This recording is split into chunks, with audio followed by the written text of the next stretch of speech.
क्या कर रहे हैं? प्रभु के साथ या दिन भर जो भी काम कर रहे हैं, आप पगार ले लिया आपने 10,000, उसमें से आपने कितने पैसे दे दिए प्रभु को? दशांश में 1,000 दिए ना। जीने के लिए, ये सांस लेने के लिए नाक में कितने घंटे लिए? 24 घंटे। तो 24 घंटों में से आपका समय का दशांश होता है 2 घंटे 20 मिनट। ये उसका हिसाब था, और इसीलिए बोला था कि पढ़ो, क्योंकि बाकी के 20 मिनट तो हम लोग ऐसे ही शाम को इधर उधर चलते, वो तो हो जाते उसमें एडजस्ट। कि मेरे लिए कोई हार्ड एंड फास्ट रूल नहीं है। ये नहीं बोल रही हूँ कि मैं करती हूँ इसलिए तुम लोग करो, ये आपके ऊपर है। आपने जैसे आपके धान में से दशांश दिया है, आपके शरीर में से, आपके समय में से भी दशांश प्रभु को जाना बहुत जरूरी है। हर एक व्यक्ति पैसे में से दशांश दे सकता है, ऐसा नहीं है। विधवा को हमने देखा है, उसने क्या दिया? दिन भर उसने कमाया हुआ था, दिन भर उसने शरीर से कष्ट करके लिया हुआ था, और दिन भर की उसने कमाई को पूरा ही डाल दिया, क्योंकि वो जानती है कि मेरे पास कल देने के लिए। क्या हमें पता है कि कल का दिन मेरे लिए है? तो और आज का दशांश तो हमने दिया ही नहीं, और फिर कल जाके उधर प्रभु ने सबसे पहला सवाल यही पूछ लिया, स्वर्गदूत ने, कल तो दशांश नहीं दिया था, आज थोड़ा एंट्री में दिक्कत होगी। हर समय हम प्रभु की अच्छाई को देख रहे हैं, हर समय हम प्रभु की सामर्थ्य को लेना चाह रहे हैं, हर समय हम प्रभु की कृपा को हमारे अंदर लेके जाना चाहते हैं। लेकिन नीति सूत्रों के अध्याय में परमेश्वर कहता है कि जो मेरे नियमों को, उसके वचनों को पालन करके उसके ऊपर चलता है, उसके जीवन की आयु की मर्यादा को वो बढ़ाता है।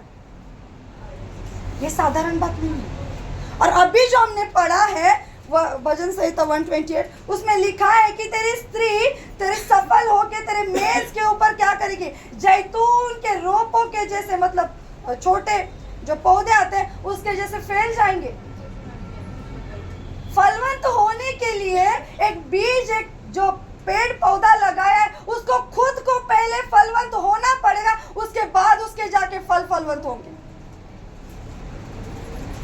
यूं ही नहीं श्राप दिया उस पेड़ को प्रभु ने कि तेरे ऊपर कभी फल नहीं आएगा। जिस दिन प्रभु ने देखना चाहा, जिस दिन प्रभु ने सोचा कि आज इस पेड़ से मुझे फल चाहिए, उसी दिन उस फल पेड़ के ऊपर फल।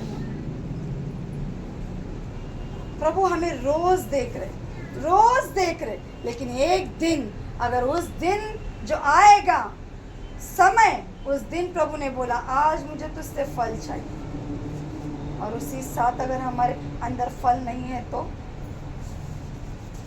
हम बोल तो रहे कि 9 फल है करके, है ना? किधर है? टोकरी में रखा है। टोकरी है आपके पास? टोकरी है क्या? टोकरी ही नहीं है। टोकरी लेके घूमना है तभी तो फल होंगे उसमें। आप जो समय बिताते हो वो आपकी टोकरी है, उसमें आपको इस फल को इकट्ठा करना है। दूसरी बात, ये प्रार्थना का समय आपका व्यर्थ नहीं है। जो समय आप बिता रहे, सिर्फ आपने बाइबल भी पढ़ लिया 2 घंटा बैठ के, जैसे बोला 2 घंटा एक ही साथ नहीं होगा आपसे। आज आधा घंटा बैठ लो। आधे घंटे में आप कितना पढ़ सकते पता है? पुराने नियम से 2, नए नियम से 1, भजन संहिता से आधा, और नीति सूत्र से 4 वचन। इतना भी कम नहीं पढ़ सकते हो? आधा घंटा लगता है इसको पढ़ने के लिए, ट्राई करके देखो चाहिए तो। उससे ज्यादा बिल्कुल भी नहीं लगेगा। आधा घंटा ही लगता है ये 3 चैप्टर पढ़ने के लिए। आज आप आधा घंटा बैठोगे, एक हफ्ता आधा घंटा बैठ लिया, 4 दिन आधा घंटा बैठ लिया, उसके बाद 5 मिनट या 10 मिनट बढ़ाओ। जो भजन संहिता आपने आज आधा पढ़ा था, कल उसको पूरा करो। 119 के जैसा अगर बहुत बड़ा है तो एक स्टांजा को लेके पढ़ो। क्यों बोल रही हूं मैं? क्योंकि आपके जीवन से जो दशांश है समय का, वो समय के अनुसार प्रभु के स्थान पर, वहां पर जाना बहुत जरूरी है। ये आपके लिए, आपकी टोकरी में बच्चों के लिए फल लाएगा, आपके परिवार के लिए फल लाएगा, आपके पति के लिए एक सफलदायी जीवन लेके आएगा, उसके लिए एक चंगाई लेके आएगा, आपके लिए और आपके आने वाली पीढ़ियों के लिए एक नहीं हजारों पीढ़ियों तक आशीष का कारण बनेगा। और हमारी एक गलती 4 से 5 पीढ़ियों तक हमें क्या करती है? श्राप में लेके जाती है। हम सोचते थोड़ा सा ही पाप कर लिया, क्या हो जाएगा, चलेगा।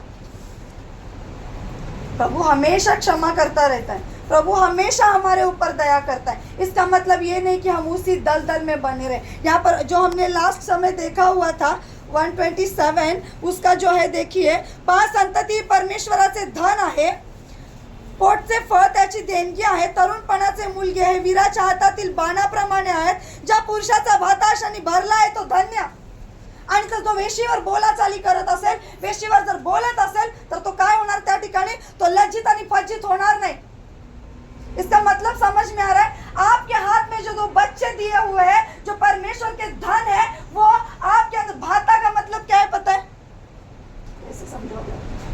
युद्ध में जाते समय एक ऐसा लंबा टोकरी होता था, पता है आपको, जो ऐसे पीछे होता था, जिसको यहाँ से बांध कर रखा जाता था, और इसमें है ना सारे बाण जो रहते हैं, एरो, पता है, वो ऐसे इसमें रखा जाता था। और धनुष से जो मारने के टाइम पर ऐसे ही बिना देखे वो क्या किया जाता था? लेकर धनुष में लगाया जाता था। बाण जो है वो है आपके बच्चे, और धनुष है वो आप है, हम सब है। ये धनुष अगर अच्छा रीति से कर्व होकर उसमें एक तार नहीं जुड़ा है, तब तक ये धनुष आपके एरो को आपके सही एम तक नहीं पहुंचा सकता। पहुंचाएगा? ध्यान से सुनना। जब तक आपका धनुष ठीक नहीं है, आपका बो वहां तक जाएगा नहीं। ये धनुष की खासियत है। और जो तीर है, उनकी खासियत यह है कि क्या वो आगे से टेढ़े मेढ़े रहते हैं, ऐसे गोल रहते हैं? बाण कैसे रहते, तीर कैसे रहते आगे से? हाँ, शार्प रहता है ना, ट्रायंगल के जैसे ऐसे। क्यों रहता है वो? किसी में भी जो मारा है उसमें क्या होना चाहिए? घुसना चाहिए। उसकी दूसरी खासियत क्या है? कि उसमें शार्पनेस है, मतलब उसमें एक तेज धार है। तीसरी बात, वो पीछे से पूरा क्या है? स्ट्रेट है। ऐसा है, बीच में ऐसा है, और इधर से ऐसा आया, ऐसा है नहीं, स्ट्रेट है। और उसको लास्ट में बैलेंस बनाने के लिए फिर से क्या होता है? ऐसे ट्रायंगल बनाया रहता है ना, ऐसे मछली के जैसे पंख होते हैं, वैसे एक ट्रायंगल उसमें रहता है। क्यों रहता है वो? उसका आगे का बैलेंस जो है वो अच्छी रीति से होने की। अगर वो पॉइंट आगे का आपके बच्चे हैं, तो बीच में जो शाफ्ट है वो हम हैं, और हमारे जो पति है वो हमें पीछे से सपोर्ट करने वाला वो एक सपोर्ट सिस्टम है। अगर आप आपके जीवन में अकेले हैं, तो ये दोनों काम भी आपके। एक धनुष ठीक नहीं है, तब तक तीर सही जगह पर नहीं लगेगा। यहाँ पर लिखा है कि वीराच्या हातातील काय ते बाणाप्रमाणे। बच्चे जो है वो, हिंदी तो बोल रही हो, और कौन सा भाषा है मेरा अलग सुनाई दे रहा है? तीर जो है वो बच्चे है। हम वो बच्चों को क्या करना है? उसको शार्पनेस लाना है। एक माता पिता के अंदर अगर शार्पनेस नहीं है, एक माता पिता के अंदर बैठने की शिद्दत नहीं है, तब तक वो बच्चों में नहीं आएगी। मेरा शायद बड़ा ही नहीं है मेरे लिए। मेरी माँ को मैंने देखा था, मेरी माँ की सास, मेरी दादी एक दिन भी प्रार्थना में मेरी माँ को बैठने नहीं देती थी। वो जैसे प्रार्थना में बैठ जाएगी ना, मेरी दादी आके बोलती थी हमारे ऊपर ऐसा तंत्र मंत्र करेगा। प्रार्थना में बैठ के कौन तंत्र मंत्र करता है वो मुझे समझ में नहीं आता। और अभी जब मेरे बच्चे मुझे देखते हैं प्रार्थना में बैठा हुआ, एक दिन भी मैं अगर वो हॉल में आके बैठ गई ना, और मेरी सास ने कुछ सीरियल लगाया है और कपड़े रखते हैं, कुछ झाड़ू लगाते, मैंने सिर्फ ऊपर भी देख लिया ना, मेरा शारोन मुझे इमीडिएटली पकड़ता है, बोलता है मम्मी आप कैसे इधर खड़े रह गए आज? आप क्यों देख रहे हो? आप कैसे देखा आपने? इतने दिन से तो मैंने आपको कभी नहीं देखा वो टीवी के सामने बैठा हुआ। बच्चे हमेशा माँ बाप को क्या करते हैं? ऑब्जर्व करते हैं। बच्चे हमेशा माँ बाप को वो देखते हैं कि क्या उनके अंदर प्रेम है, क्या उनके अंदर झगड़ा है, क्या उनके अंदर परमेश्वर का स्पिरिचुअल काम चल रहा है, क्या उनके अंदर या उनके घर में वो जहां पर बैठती है किसकी वेदी है। हमारे घर में दो तरह की वेदियां होती है। एक तो जिस पर बैठ के हम हमेशा प्रार्थना में लगे रहते हैं, हमेशा हमारे सामने इस बाइबल को खोला रहता है, या फिर हम हमेशा घुटनों में बैठकर आराधना करते हैं, या हमेशा उस गीत को गाकर बोलकर हम प्रभु की आराधना करते हैं। ये एक वेदी है, एक सामर्थ्य की वेदी है जो आपकी और मेरे घर में हमेशा होनी चाहिए। और ये साधारण नहीं है। ऐसी प्रार्थना करने वाले व्यक्ति के घर में अगर आप जाएंगे, उसके बेडरूम में आप जाएंगे, पैर रखते ही परमेश्वर की एक अद्भुत शांति आप वहां पर देखेंगे। कितनी भी भीड़ आने दो, कितनी भी आजू बाजू से आवाजें आने दो, आपको सिर्फ वहां की शांति क्या हो जाएगी, आपके शरीर आत्मा में वो उतर जाएगी। क्यों? क्योंकि वहां पर परमेश्वर की वेदी है। एक माँ एक या पिता कोई भी बैठकर हमेशा फोन पे लगाए, इसकी चुगली उसको, उसका चुगली उसको, उसने ऐसा किया, उसने ऐसा किया, उसने ये बात किया, उसने ये बोला, मेरी मौसी ने ये किया, तेरी चाची ने ये किया, यही सब बताते रहेगा, तो समझ जाना आज ही से कि आप लोगों ने परमेश्वर की बातों को सुनना छोड़कर शैतान की वेदी को स्थापित करके उसकी बातों को सुनना शुरू किया है। ये साधारण बात नहीं है। आपके हाथ में दिया हुआ भाता, आपके हाथ में दिए हुए बच्चे परमेश्वर के फल है, और उसको कैसे संभालना है एक पेड़ को समझ में आना चाहिए। अगर एक पेड़ के अंदर कोई भी न्यूट्रिशन नहीं है, कोई भी वाटराइजेशन नहीं है, वो फल क्या हो जाएगा? पौधा। भजन संहिता क्या कहता है? मुझे बोलने की जरूरत नहीं। भजन संहिता क्या कहता है?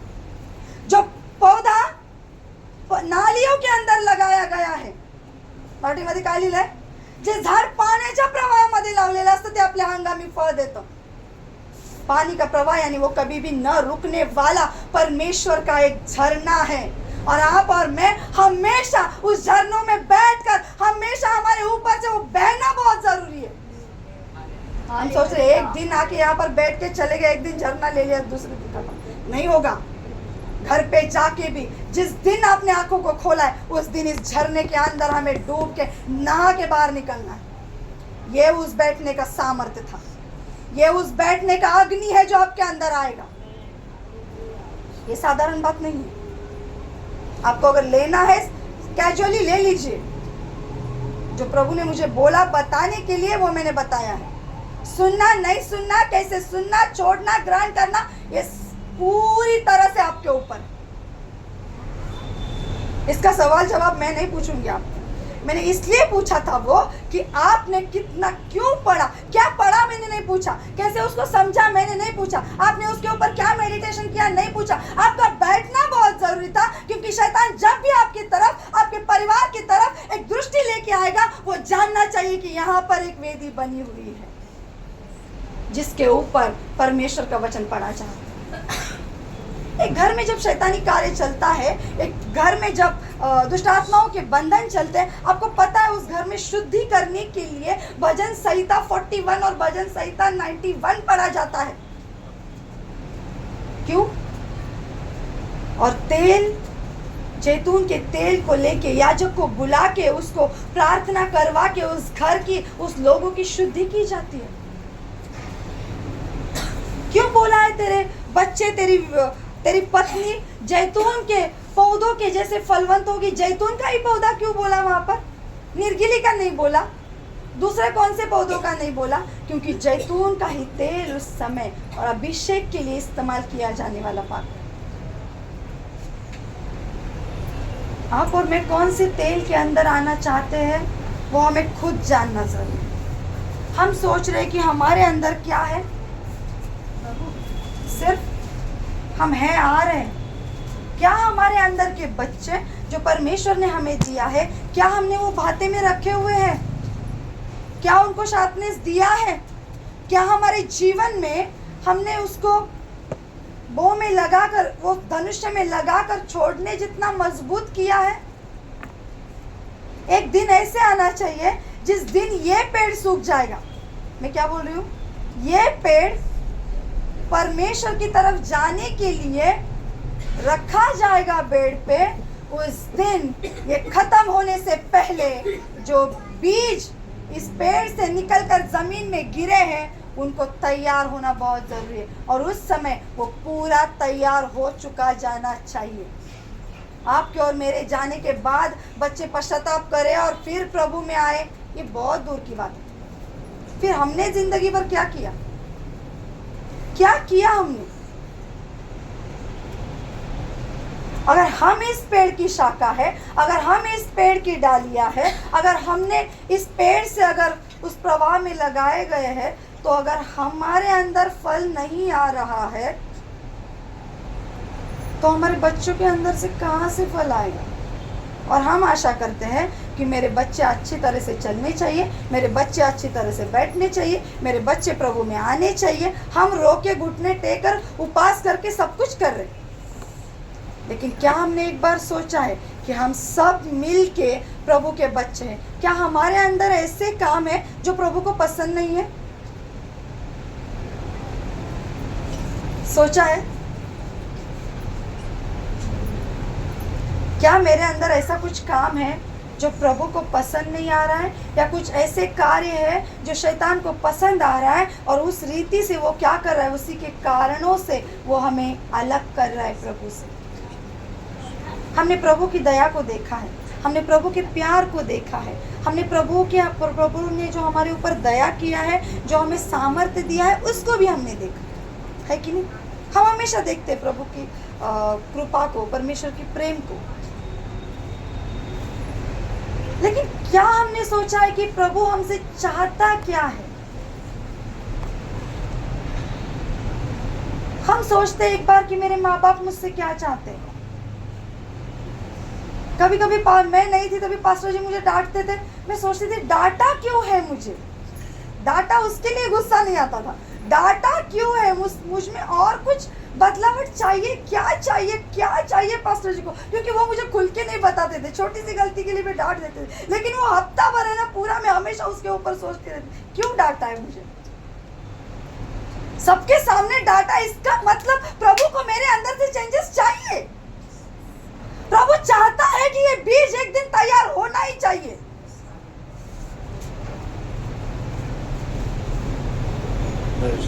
मैं सोचती हूँ कि मैं धन्य हूँ कि उस समय पर जब मैं नई आई थी तभी भी मुझे पास्टर डांटते थे, हालांकि वो जानते थे कि मेरा जीवन प्रभु के अंदर है, फिर भी उन्होंने मुझे डांटा है। सच बताऊं, मेरा बाप नहीं है जिंदा, लेकिन ये बाप ने मुझे है ना वो हाथ में तीर को लेके क्या किया है, शार्पन किया है। अभी ये बाप मुझे किधर भी भेजेगा ना, ये तीर ऐसा घुसेगा सामने वाले के अंदर ना, वो चीर के बाहर निकलेगा।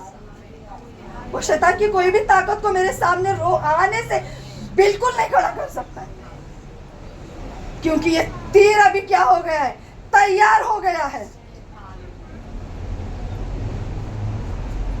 एक बाप नहीं है करके बहुत साल तक मैंने क्या किया, हृदय में बोला मेरे लिए एक पिता नहीं है करके, लेकिन उसके बाद मुंबई में 13 साल मुझे आने के बाद एक याजक नहीं, एक आत्मिक नहीं, एक शारीरिक नहीं, सच में एक स्पिरिचुअल फादर, जिसको आप सामने से जिसको जिस तरीके से देखते हैं उसी फल को प्रभु आपके अंदर लेके आएगा। जब मैं इतनी छोटी थी तभी मेरे गांव में मेरे काका जो पास्टर मैंने बोला आपको बड़ी कलीसिया, उनको मैं हमेशा देखती थी, वो उनका प्रचार सुन के मैं हमेशा बोलती थी प्रभु मुझे इनके जैसा प्रचार करना है। आप सामने वाले व्यक्ति को जिस रीति से आदर करेंगे, जिस रीति से आप उसका मान सम्मान करेंगे, वही फल प्रभु आपके अंदर लेके आता है। और जब मैं यहाँ पर आई, ऐसा ही याजक मेरे जीवन में प्रभु ने फिर से एक बार दे दी, और वही फल भी मेरे अंदर अभी लेके आए। कितनी बार मैं कहीं भी बाहर जाती, वो लोग मुझे बोलते, वो पास्टर सोनाली को बोला, मैंने हर बार उनको बोला मैं पास्टर नहीं हूँ करके, मेरे अभी तक दीक्षा नहीं हुआ, मुझे आगे ये दिमाग में मेरे है भी नहीं, जो भी सेवा का मुझे प्रभु ने दिया है, एक वचन को बांटने का उतना ही मेरे लिए काफी है। लेकिन नहीं, जो आग आपके अंदर प्रभु ने डाला है, जो इच्छा है प्रभु का कि आप एक धनुष के जैसे होना ही चाहिए, तभी जाके आपके हाथ में दिया हुआ भाता, आपके हाथ में दिए हुए जो बाण है, जो वचन कहता है कि जैसे आपके बच्चे बाण के जैसे, उसको तीर के जैसे आपको तैयार करना बहुत जरूरी है। लेकिन उसके लिए एक धनुष अच्छा होना बहुत जरूरी है। एक धनुष को सही होना ही पड़ेगा, तब तक वो तीर आगे जाके नहीं लगेगा। जिंदगी भर आप शैतान से लड़ते रहोगे, लेकिन कभी भी उसमें विजय नहीं मिलेगा। क्यों? क्योंकि आपका बो भी ठीक नहीं और एरो भी ठीक नहीं। फिर से पढ़ो उस वचन को, पढ़ के खत्म करना। पढ़ो सिर्फ उसको। जैसे वीर के हाथ में तीर, वैसे ही जवानी के लड़के होते हैं। हालेलुया। आपके हाथ में दिए हुए बच्चे साधारण नहीं है, आप भी साधारण नहीं। आपको प्रभु ने पानी के प्रवाह में लगाया है, तो परमेश्वर आपका पिता है। जैसे मैं बोलती हूँ कि परमेश्वर ने मुझसे क्या किया, ये शारीरिक पिता से मिलाने से पहले ही उसने क्या किया, रचना मेरे लिए तैयार करना शुरुआत किया। वैसे ही आपके लिए भी परमेश्वर आपके साथ है। इसलिए बोला था कि वो पढ़ना क्या है, आपका और पिता का एक रिलेशन तैयार करना है।